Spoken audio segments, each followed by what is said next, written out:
Super star Rajini sir அன்பு வணக்கம் sir. Super star Rajini sir அன்பு வணக்கம் சார். உங்கள் ரசிகன் பேசுகிறேன் சார். கூலின்னு ஒரு சினிமா எடுத்து நடிச்சிட்டு இருக்கீங்களே, எடுத்து இன்னும் நடிக்க போகல.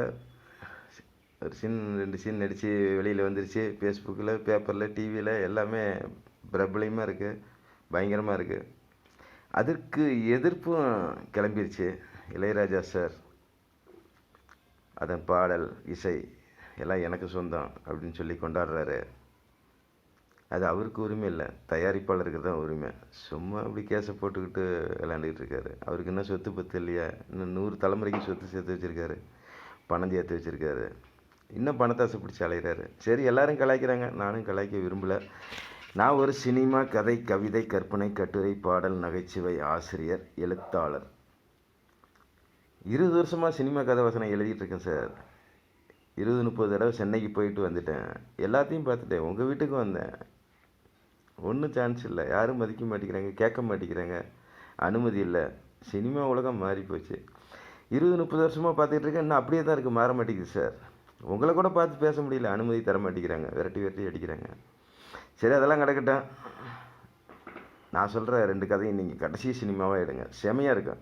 அப்படி நீங்கள் நடிக்க மாட்டீங்கன்னு எனக்கு தெரியும். ஏதோ மனசு கேட்காம ஃபேஸ்புக்கில் போட்டுட்ருக்கேன், யூடியூப்பில் போடுறேன், இன்ஸ்டாகிராமில் போடுறேன், எக்ஸ் வலைத்தளத்திலும் போடுறேன். முடிஞ்சால் நடிங்க. இல்லைன்னா உலகத்தில் எத்தனையோ சூப்பர் ஸ்டார் இருக்காங்க. இந்தியாவில் எந்த சூப்பர் ஸ்டார் வேணாலும் நடிக்கலாம். கேரளா சூப்பர் ஸ்டார் இருக்கார், ஆந்திரா சூப்பர் ஸ்டார் இருக்கார், அப்படி சொல்லிக்கிட்டே போகலாம். இது எல்லா சூப்பர் ஸ்டாரும் சேர்ந்து உலக சூப்பர் ஸ்டார் அப்படிங்கிற ஒரு பட்டத்தை வாங்கணும். அது உங்களால் மட்டும்தான் முடியும். நீங்கள் தமிழ்நாட்டுக்கு சூப்பர் ஸ்டார். அப்போ உலக சூப்பர் ஸ்டார் பட்டம், விருது வாங்கக்கூடிய சினிமா கதை என்னுடைய கதை. 2 கதை இருக்குது. 2 கதையிலையும் கண்டிப்பாக நடிங்க. அதுக்கு மேலே நீங்கள் நடிக்க மாட்டீங்க, நடிக்கவும் முடியாது, வயசாயிரும். இந்த 2 கதையை எடுத்தீங்கன்னாவே உங்கள் வரலாற்றையே புரட்டி போட்டுரும். அரசியலுக்கு வரேன்னு சொல்லி ரசிகர்களையும் ஏமாற்றினீங்க, மக்களையும் ஏமாற்றினீங்க, அரசியல் கட்சி தலைவர்களையும் ஏமாற்றிட்டீங்க. அதுக்காவது கொஞ்சம் பயந்துக்கிட்டே சினிமா எடுக்காதே இருந்தீங்க. அரசியல் சினிமாவே நீங்கள் நடிக்க மாட்டீங்க. ஏதோ ஒரு சீன் 2 சீன் வரும், அப்படி ஓடிடும். முழு அரசியல் சினிமாவை தரேன். ஆனால் இப்போ நடக்கிற ஆட்சிக்கும் இந்த சினிமா கதைக்கும் எந்த ஒரு சம்மந்தமும் இல்லை.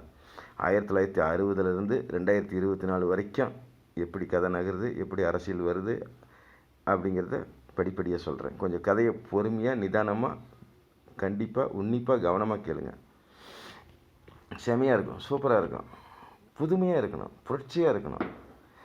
பழைய சினிமா கதையை எடுத்து பழைய பேர், பழைய இசை இதெல்லாம் எடுத்து உல்ட்டா பண்ணி சலிச்சு புளிச்சு போச்சு. மக்கள் விரும்ப மாட்டேங்கிறாங்க. சும்மா பொழுதுபோலங்கத்துக்கோசரம் ஷேர் பண்ணிக்கிட்டு ரசிகர்கள் உசுப்பேற்றிக்கிட்டு விளையாடிட்டு இருக்காங்க. லால் சலாம் படம் எடுத்தீங்க, 40 கோடி ரூபா நஷ்டம் தயாரிப்பாளருக்கு.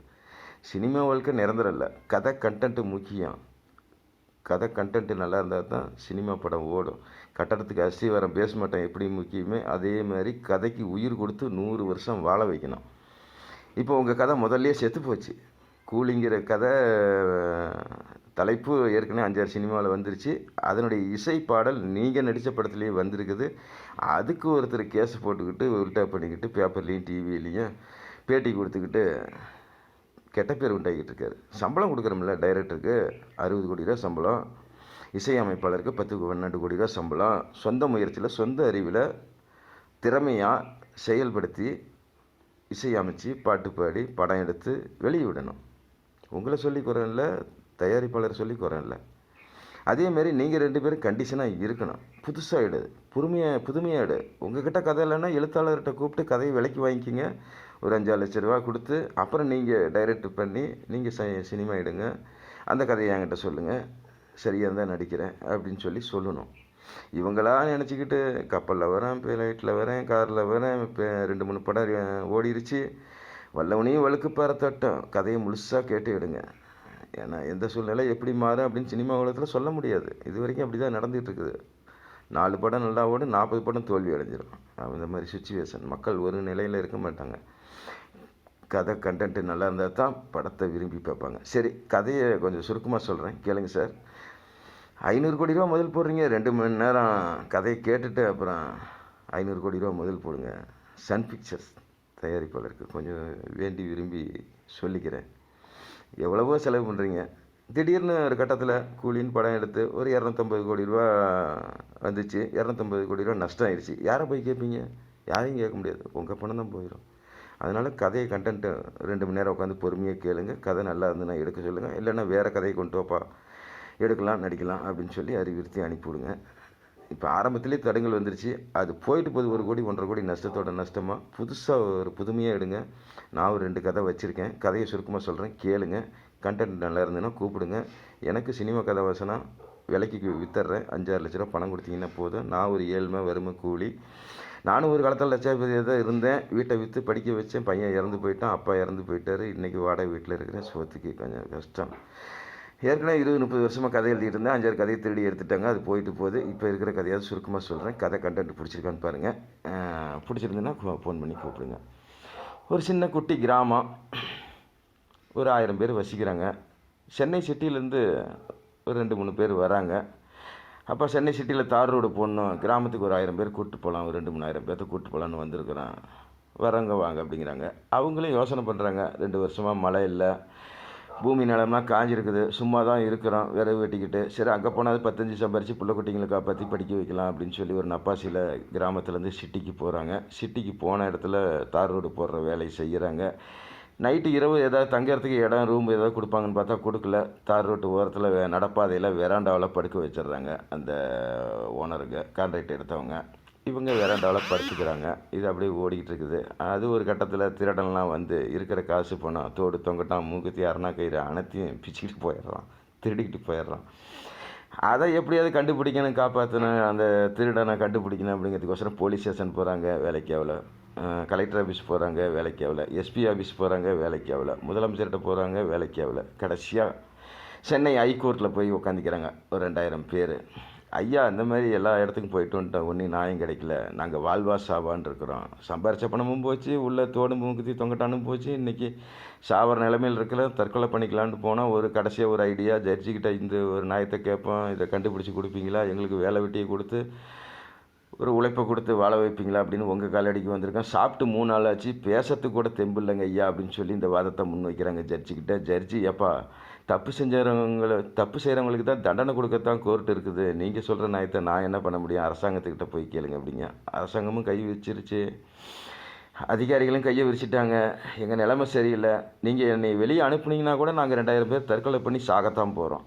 உங்களால் வாழ முடிஞ்சால் வாழ வைங்க, வாழ வைக்கிறதுக்கு அதுக்கு எனக்கு ஒரு தண்டனை கொடுங்க, கொஞ்சம் நாளைக்கு உள்ளாரியே வேலை வெட்டி செஞ்சுட்டு களி கமைஞ்சு தின்னுட்டு நாங்கள் உயிரை வாழ்ந்துக்கிறோம், ஜெயில் தண்டனை கொடுங்க அப்படின்னு சொல்லி ஜெயில் தண்டனை கேட்குறாங்க. இல்லைன்னா தற்கொலை பண்ணிக்கிறாங்கிறாங்க. அப்புறம் ஜட்ஜி ஒரு ஐடியா பண்ணி தற்கொலை தடுப்பு சட்டங்கிற ஒரு சட்டத்தை எடுத்து புரட்டி போட்டு அதில் வந்து ஒரு தண்டனை 1 மாதம் கொடுத்து உள்ளாரியே வேலை வெட்டி செஞ்சு அப்படி சம்பாரித்து கஞ்சா கூழை குடிச்சுவிட்டு அதில் ஒரு பெண்மணிக்கு ஆண் குழந்தை பிறக்குது. அவங்க தான் ஹீரோவோட அப்பா அம்மா. அந்த மாசமாக இருக்கிறவங்கள அந்த சென்னை சிட்டியில் போய் பால் கொடுங்க, மோர் கொடுங்க, பசிக்குது, சோறு போடுங்க அப்படின்ட்டு தெருவாக பிச்சை எடுக்கிறாங்க. ஒரு நாயும் கண்டுக்கல.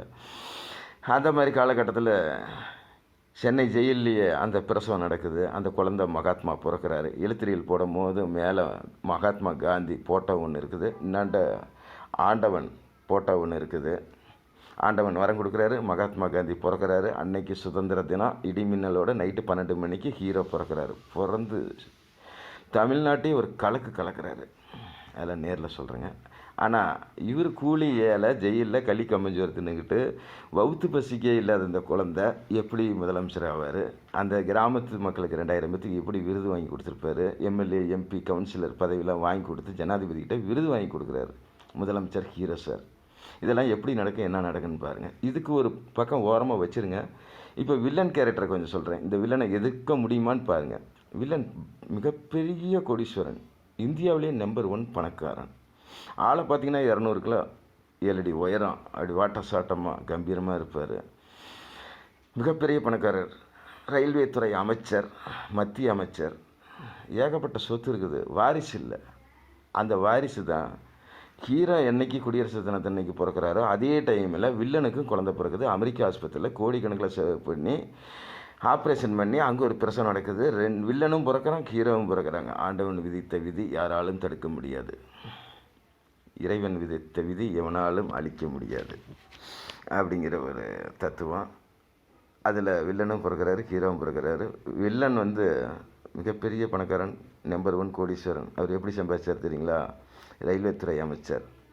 இந்த சினிமா டிக்கெட்டு கள்ள டிக்கெட் விற்கிற மாதிரி தீபாவளி பொங்கல் திருநாள் வந்துருச்சுன்னா 1000 ரூபா டிக்கெட்டை 2000 ரூபாய்க்கு விற்பார். அவர்கிட்ட சொத்து பத்து பார்த்தீங்கன்னா 5000 பஸ் ஓடுது, 5000 லாரி ஓடுது, 50,000 பவுன் நகை வச்சுருக்காரு, 500 பவுன் வைரம் வச்சுருக்கிறாரு. அப்படி அடுக்கடுக்காக சொல்லிக்கிட்டே போகலாம். 5-6 லட்சம் கோடி ரூபா பணம் வச்சுருக்கிறாரு. அப்போல்லாம் அந்த காலகட்டத்தில் 1960லேருந்து இந்த கதை 2024 வரைக்கும் நடந்துக்கிட்டே வரும். 5-6 லட்சம் கோடி ரூபான்னா அப்போ 5 லட்சம் கோடி ரூபாய்க்கு சமம் இந்த காலகட்டத்தில். அப்படி சொல்லிக்க முடியாத அளவுக்கு சொத்து இருக்குது. சென்னை சிட்டியில் 10 பங்களா மாளிகை வீடு இருக்குது, மாவட்டத்துக்கு 5 பங்களா வீடு இருக்குது. அதேமாதிரி மாவட்டத்துக்கு 5000 ரவுடியை வளர்த்து வச்சுருக்காரு. அரசியல் பலம், ஆட்சி பலம், கட்சி பலம், அதிகார பலம் பலமாக இருக்கணும். அடுத்தது முதலமைச்சர் ஆகணும், வில்லன் ஆகணும். அந்த மாவட்டத்துக்கு 5000 ரவுடிக்கிட்டீங்க, அவங்களுக்கு இலவசமாக வீடு, இலவசமாக விவசாய நிலம், கூப்பிட்ட நேரத்துக்கு வரணும். அடினா அடிக்கணும், உதனா உதைக்கணும், கொலை பண்ணணும். போலீஸு கோர்ட்டு கண்டுக்க மாட்டாங்க. அப்படி ஒரு மிகப்பெரிய வில்லன். 50 கார் இருக்குது, 5 ஏரோப்ளேன் ஓடுது, 5 கப்பல் ஓடுது. அவரை தொட முடியாது, நெருங்க முடியாது, பயங்கரமான வில்லன். அந்த ரவுடிகளுக்கு மாதம் 50,000 ரூபா சம்பளம் கொடுக்குறாரு. அவர் ஓடுற பஸ்ஸுக்கு 5000 பஸ்ஸுக்கு 1000 ரூபா டிக்கெட்டுன்னா 2000 ரூபா வசூல் பண்ணுவார். தீபாவளி பொங்கல் திருநாள் அதில் பணத்தை சேர்த்து வாரிசு இல்லை, என்ன பண்ணுறதுங்கனால அப்படி சேர்த்துக்கிட்டே இருக்கார். அவருக்கு பதவி ஆசை வெறி பிடிச்சி போச்சு. முதலமைச்சர் ஆகணும், பிரதமர் ஆகணும், அப்படி வெறி கொண்டு அலைகிறாரு. ஏதாவது பிரச்சனைன்னா மக்களை தூண்டிவிட்டு கலவரத்தை உண்டு பண்ணி ஓட்டை மாற்றி குத்தி இவர் ஜெயிச்சிருவார். இவரை எதுக்கிறது யார்? இந்த பிச்சைக்காரன் வகுத்து பேசி ஜெயிலில் இருந்து பிறந்த குழந்தை மகாத்மா. இவர் தான் எதுக்குறாரு. எதுக்க முடியுமா? படம் பயங்கரமாக பின்னி பிணையில் எடுக்கும் சார். அடிதடி சண்டை வரும். 1000 போலீஸ் அடக்குவார் ஹீரோ, 5000 மிலிட்ரி அடக்குவாங்க. சென்னை ஹைகோர்ட் வசனம் வரும், சுப்ரீம் கோர்ட் வசனம் வரும், சட்டசபை நிகழ்ச்சி வரும், பாராளுமன்ற நிகழ்ச்சி வரும், பட்டையை கிளப்போம். சொல்லிக்கிட்டே போகலாம். எலெக்ஷன் நடக்குமா நடக்காதா, ஓட்டு போடுவாங்களா போட மாட்டாங்களா, ஓட்டு எண்ணுவாங்களா எண்ண மாட்டாங்களா, அப்படி படிப்படியாக கதை நூல் படித்த மாதிரி நவுந்துகிட்டே போகும். இந்த கதைக்கு 100 வயசு உயிர் கொடுத்து வாழ வச்சுருக்கேன். அதை நீங்கள் சினிமா எடுத்து உலகத்துக்கு காப்பாற்றுன்னு கரை சேர்க்கணும். அனைவரும் ஷேர் பண்ணுங்கள். வாழ்த்துக்கள். சினிமா கதை, கவிதை, கற்பனை, கட்டுரை, பாடல், நகைச்சுவை ஆசிரியர் வீரபத்திரன், வீரகனூர் போஸ்ட், தலைவாசல் வட்டம், சேலம் மாவட்டம், தமிழ்நாடு, இந்தியா. செல் நம்பர் குறிச்சிங்க சார், 93 42 92 14 73. ஃபோன் பண்ணி சார். முழு கதையும் சொல்ல நேரில் தயாராக வருகிறேன். இந்திய உலகத்தில் யார் வேண்டுமானாலும் சூப்பர் ஸ்டார் பட்டம் வாங்கலாம். உலக சூப்பர் ஸ்டார் பட்டம் வாங்கிறதுக்கு இந்த 2 சினிமா கதையை எடுத்து நடிங்க சார். முதல்ல ரஜினி சார் மனசில் நினச்சி தான் எழுதின கதை. ரஜினி சார் கூப்பிடுங்க. முழு கதையும் சொல்ல நேரில் வருகிறேன். வாழ்க வளமுடன். ஜெய்ஹிந்த் இந்தியா. நன்றி, வணக்கம் சார். வெல்க வெல்க.